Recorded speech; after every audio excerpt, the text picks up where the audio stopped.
He wondered aloud if she was suggesting he was infatuated with the Ajumma. He hesitated, questioning himself, am I really obsessed? If she was really saying that she had never understood her feelings for her until this very moment. His expression revealed everything, surprise, disbelief, and a hint of longing.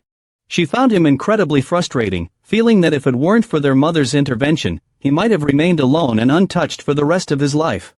If one reflects deeply, the habits they once craved were merely fleeting shadows of desire. She cherished the things that truly brought her happiness.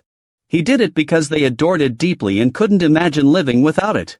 Spoke of the struggles he faced daily, describing them as relentless challenges that tested his endurance. Now that he is older, she understands more deeply that sometimes, her body is the very first to sense that she is drawn to something. She urged that if he had never truly reflected on it before, he should start giving it genuine thought from that moment onward, emphasizing the importance with heartfelt sincerity. Reflected on the things she once believed she was addicted to, questioning whether it was truly because she enjoyed them or not, stirring a deep sense of self-awareness within her.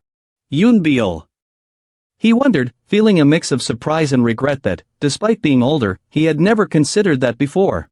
He hesitated for a moment before softly saying, that's because you're, never mind. A hint of sadness and confusion in his voice. She couldn't help but sigh with a mix of relief and nostalgia, realizing that today was finally the final day. Thought that spending 2 days and 3 nights felt surprisingly brief, almost like it had flown by too quickly, leaving her with a bittersweet sense of longing. She couldn't believe that classes were about to begin the following week. A mix of excitement and nervousness filled her heart as the new academic journey approached. Her daughter eagerly asked her mother, Mom, do you know what's for dinner tonight? Her voice was filled with curiosity and anticipation, hoping for a delicious meal to end the day. She hesitated, uncertainty clear in her voice as she asked, what would you like to eat?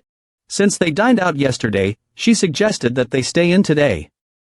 She thought it might be nice to pick up some groceries nearby and prepare a cozy meal at home. She wondered if they should go ahead with the idea. She thought that Jiwon and Kyunga might be able to head to the store. Surprised, saying, what? Me? Yeah, we still haven't cleaned up yet. She said that her car was currently out of order, and she felt quite frustrated about it. He told her to take his car and go, encouraging her with a gentle yet firm tone, just use my car and head out, alright? In the past, she used to look at me with piercing eyes whenever we were together, but now I have no idea what she's plotting or thinking. She urged Jiwon to come along with enthusiasm, saying, come on, Jiwon, let's head out. He asked his aunt nervously if she was certain that this was the right place, expressing his doubt that they might have gone the wrong way. She exclaimed in disbelief, assuring them that they were indeed at the correct location. She couldn't believe it and firmly said, no, we're exactly where we should be. Wondered aloud what might transpire if the proprietor of a fish market were to leave the place unattended while a cat was nearby, imagining the inevitable mischief that would unfold. He wondered what the cat might do to the lonely fish that was left all alone, feeling a mixture of concern and curiosity about the possible outcome. Bewildered, asking, what do you mean? Why bring up cats and fish all of a sudden? His aunt was shocked and exclaimed, this is what happens, expressing her disbelief and concern over the situation. She said that he had left her alone last night. She had waited the entire night, but he never returned, and it made her feel utterly abandoned and heartbroken. Heard that he would be joining them on the trip, so she eagerly selected a lovely swimsuit just for him, hoping he would like it and feel special. She asked Jiwon if he merely intended to watch without taking action, urging him not to let her down. He hesitated, his voice trembling as he asked his aunt, when did you turn into th-? She hesitated, her voice tinged with uncertainty, but perhaps, we ought to get the groceries before anything else. We might be able to. After they finished, he gently reminded his aunt to buy the groceries, taking his time and sharing a light-hearted laugh. She urged him not to be like that and asked for his contact details with a hopeful tone.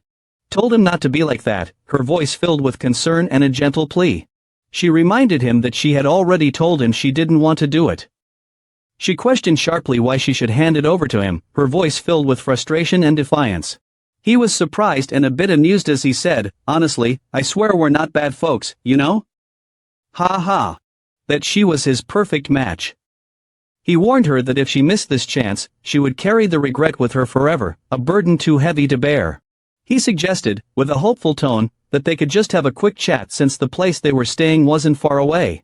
That he had someone expecting him inside and urged me to leave immediately, his voice filled with urgency and a hint of anxiety. People often say that men and women behave in certain predictable ways. It's painfully clear that you don't have someone special in your life, and it hurts to see that so obvious. She begged him earnestly, please stop acting this way, release that grip. Her voice was filled with concern and a desperate hope that he would choose to come back to them. He asked anxiously, what are you up to at this very moment? She expressed her feelings openly, saying she didn't want to go through with it. Her voice was filled with hesitation and a hint of sadness, revealing how much she struggled with the idea. He asked angrily, who does he think he is? This is our territory. And who is that scoundrel? Overwhelmed with surprise, he exclaimed, I am this person's son. And this is my mother. His voice trembled with disbelief and warmth at the realization. He couldn't believe his ears. Did he really just hear the word mom? She realized it was really her. A wave of relief washed over her, but her anger still burned fiercely inside. It's all right, Jiwon, she whispered through clenched teeth. Her eyes blazing with fury at those bastards. They wondered with surprise, could that really be Haisu's son? She pretended not to have heard those words. Deep down, she sensed that their destiny was far from over. Never imagined that they would cross paths once more in a setting like this, a mix of surprise and disbelief swirling within her. He was genuinely astonished, wasn't he? No, she assured himself, she was perfectly okay. Now he finally realized how deeply Haisu had been troubled all along, feeling overwhelmed and anxious about everything. She thought about those eyes. No matter how long she gazed into them, they never held the warmth or affection a child's eyes would show to the one who raised her. Leaving her heart heavy with a silent ache. Exclaimed with a mix of disbelief and frustration, those people are such strange oddballs. She believed those guys should have been caught by her. She felt a surge of anger, convinced she would have given them a proper punishment. Yoonbyul thought to herself that things might have taken a turn for the worse, Haiso. Anyway, that situation could have gone terribly wrong, Haiso. He said that he was doing well. Jiwon had arrived just in time, which meant everything went smoothly without any issues. She asked in disbelief if it was really Appa who had driven those scoundrels away, her voice filled with awe and gratitude. That they had taken off immediately the moment they caught sight of Jiwon, as if they were startled or uneasy. She exclaimed with admiration, he's incredibly cool, Appa. Maybe he could help me kick off the beginning of my semester? Urgently asked for another glass, her voice filled with desperation, could you bring me one more? What did you say? She teased Yoonbyul, saying he was quite skilled at drinking already. With a playful laugh, she added that once he was a little older, he'd be able to match her drinking capacity. She imagined how wonderful it would be if they could become perfect drinking companions someday. Desperately urged, just one more drink before my moment is cut short. Her voice was filled with a mix of urgency and longing, as if holding on to a fleeting happiness. Yoonbyul had just finished drinking the very last one moments ago. She felt a mix of satisfaction and a tinge of regret, realizing she had consumed everything available. She exclaimed in frustration, how did we run out of alcohol so quickly? Did some of it accidentally spill?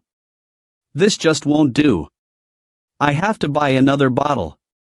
Then, with a hint of concern, she added, Yoonbyul, you've already had quite a bit to drink. Her mother, do you truly understand the struggles I face? Do you know what it's like for a college student who has to begin classes all over again soon? Yoonbyul. That she wouldn't be able to drink once the semester began, so she planned to drink as much as possible that day. She urged everyone not to run away and to stay put, promising she'd return soon. Then, with excitement, she encouraged her friend, let's go, Uni. To which someone responded hesitantly, me. She urged him anxiously, baby, come quickly. You mentioned there were dangerous people nearby. He stammered nervously, why yeah, alright.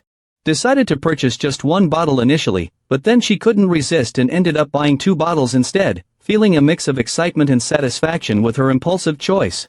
Cha Kyunga felt heartbroken thinking about the memorable moments she had with him. She wondered why she couldn't enjoy these moments with him, especially when this moment was so special. She wished she could be there, sharing the joy and emotions, instead of missing out on such a precious opportunity. She felt a gentle thrill as she watched the cool night breeze softly brush against her face, whispering a soothing melody that made her feel truly alive. Wondered if her appa had taken a moment to truly consider what he had shared with her earlier that day. He was asking if she meant the Ajumma, and she confirmed with a sigh, yes, that's who we're talking about. Still lost in thought, unable to shake it from his mind. She told me, you know, appa. I was truly on the verge of breaking down mentally until I arrived here. I could sense the deep emotions behind her words, revealing how overwhelmed she had been before. Finding refuge in this place. Suspected that could be true, yet when she saw that scene with her own eyes, she was completely stunned and unable to think clearly. After everything happened, she desperately tried to keep me apart as much as she could. Yet, despite her efforts, she knew she had to leave. You see, she's returning to Germany the very next day. And a heavy sadness weighed on her heart. She knew deep down that they wouldn't listen, even if she begged them to cease. Their stubbornness and determination made it feel almost hopeless to try. He hesitated for a moment, then softly admitted, "There's something I need to share with you before I leave, so I brought you here to tell you." His voice carried a mix of emotion and urgency, hinting at how much this moment meant to him. She called out softly, "Appa. I understand how much you care for Mom, yet." He begged them to cease immediately, his voice trembling with urgency. She was certain that he already knew their mother would never have the courage to refuse or turn them away. Warned that if he was going to begin with a lack of genuine commitment, he should refrain from causing unnecessary pain to their mother. She pleaded with him to put an end to it immediately, emphasizing how much harm such indifference could bring to their family. She confessed that she was unsure about their physical closeness, but she felt strongly that the two of them shouldn't blend their emotions. She looked at Yunbil with a heavy heart and said, "I don't know about your bodies being close, but you both must keep your feelings separate." Yunbil. Jiwon really wanted to say goodbye to you himself, but unfortunately, he couldn't join us. It was such a disappointment because he truly cared about seeing you off and sharing that moment. She said it was okay. She couldn't make it due to her class, so it really wasn't a problem at all. That she had already shared everything she wanted to tell him yesterday, so it was alright. Then she asked, surprised, what? She told her mom to enjoy herself and have a wonderful time while she was away, hoping she would truly relax and be happy in her absence. Yunbil wanted to make sure she maintained a good relationship with Jiwon Appa. She nodded sincerely and reassured herself, it's important to stay on good terms with him. She told Yunbil to enjoy herself as well and urged her not to deprive herself of food just because she was trying to diet, her voice filled with concern and care. They meet again during his next break, and he agreed warmly, saying, "Alright, Mom." She was startled, her voice trembling with confusion and disbelief as she whispered, "What on earth is that? When could this have appeared? It definitely wasn't here when I finished washing the car." Wondered with shock and anger, who could have done this to my car? She wanted to discover what was stored in her black box and eagerly decided to watch the footage, hoping it would reveal the truth. Quite certain that it was the day they had visited the beach, a day filled with warmth and joyful memories. She was overwhelmed by the sound of Kyungga's voice, feeling a mix of confusion and longing. She wondered why Kyungga was there, her emotions choking her as she struggled to understand what she was hearing. This is Kyungga's voice. Why is Kyungga? Her heart ached with both hope and uncertainty. Heard a soft, trembling voice whispering, HNNG, HNNG, HNGH, what brings you all the way here, Haiso? The words carried a mix of surprise and longing. As if her heart had suddenly skipped a beat. She felt an overwhelming surge of joy when he unexpectedly called her to meet up, her heart swelling with happiness at the spontaneous moment. Feeling anxious and confused, wondering aloud, is something wrong? What's happening? Her voice trembled with concern as she searched for answers, hoping everything was okay.